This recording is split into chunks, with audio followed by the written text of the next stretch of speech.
a motor vehicle to which I am not operating a motor vehicle. And this is what we are trying to I guess. Uh, circumvent. yeah, I am and it's operating not my it's not automobile, circumventing. not a motor vehicle, I will ask you this: how is your right to travel removed by by trying receiving to the require citation? me to have a license to operate a automobile, which is my private vehicle. This court hearing gets pretty heated. We've got a sovereign citizen who actually believes he doesn't need insurance because he claims he's traveling and not driving. The magistrate takes his time listening to him, but honestly, I think he should have shut this nonsense down much quicker. What do you guys think? Was the magistrate too patient, or did he handle it the right way? Let's check it out. This is a civil infraction. If you were found responsible, all other things being equal, the court would assess $125 fines, costs, and fees. It is a 0-point ticket. And in the second case that ends with the letter B, that same date, time, and place, you were issued a citation for having an expired registration plate. That is also a civil infraction. It is also a 0-point civil infraction.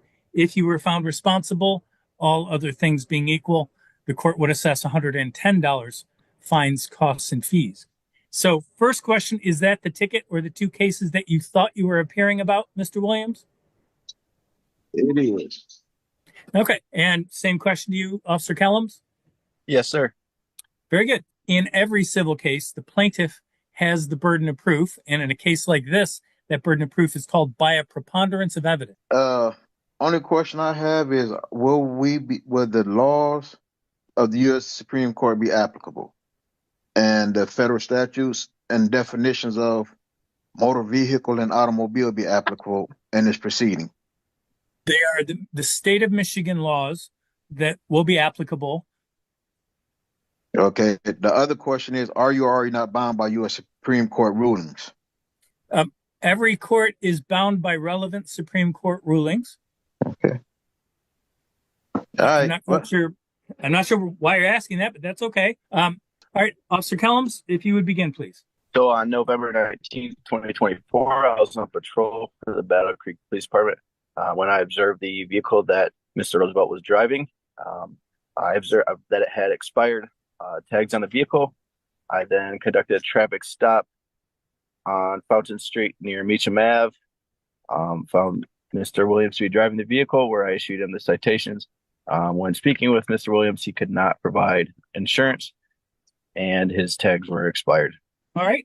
Did Mr. Williams say anything to you during the stop about having insurance or not having insurance, or anything about the tags on the plates, anything like that?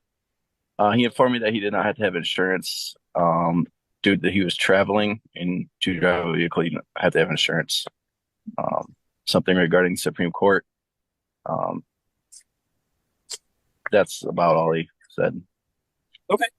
All right. Do you want me to consider anything else at this point, Officer Kellums? No, sir. Okay, Mr. Williams, could you hear Officer Kellums' testimony? Yes, I heard his testimony. Very good. Thank you for your patience. What do I need to know, sir?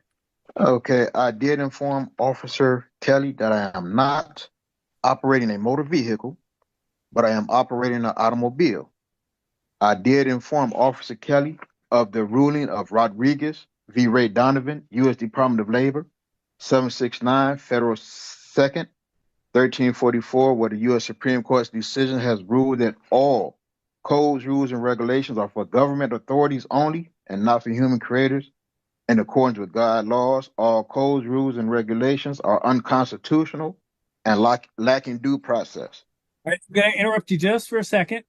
Are you telling me that a case at 769 Fed 2nd, 1344 indicates that all laws are unconstitutional? The sovereign citizen tries to use the case Rodriguez versus Ray Donovan as proof he doesn't need insurance. But that case doesn't apply here at all. It was about something completely different in another state, and it doesn't change Michigan law. In Michigan, you can't just say, I'm traveling, and get out of following traffic rules. He then tries to argue that motor vehicles only apply to commercial use. The magistrate quickly points out that under Michigan law, cars are considered motor vehicles no matter what you're using them for. The sovereign citizen keeps twisting words, but the magistrate corrects him every time. His main argument, the guy claims his right to travel is being turned into a privilege because he's required to have a license and insurance. The magistrate calmly explains that the right to travel isn't being taken away. He can walk, take a bus, or use any form of transportation. But if he chooses to drive a car, then Michigan's